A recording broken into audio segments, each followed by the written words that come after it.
Tai vėlgi reikėjo gerai perskaityti dokumentaciją, su Copilotu rašiau. Įdomiausias faktas, kad jis irgi veikia ant to pačio ChatGPT.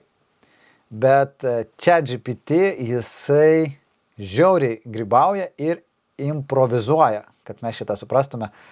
Tai kai mes bandome kas kartą taisyti kodą, kad reikėtų padaryti, jis kas kartą jį perrašo savaip. Ir kažkurio momentu jisai pameta reikiamus dalykus. O Copilot, kad ir ant to pačio ChatGPT, jis prisimena struktūrą ir jie updateina atsižvelgiant į tavo norus. Tai va šitas man yra labai naudojamas įrankis. Ir būna kitą kartą, kai reikia kodą pasitikrinti, aš irgi įmetu, sakau, patikrink kodą, kur dubliuojasi, kur kas veikia, neveikia, nes sutaupo daug laiko. Matau, kad yra klaida. Aš įsivaizduoju plius minus kur ta klaida, bet kad ją surasti labai ilgas laiko tarpas.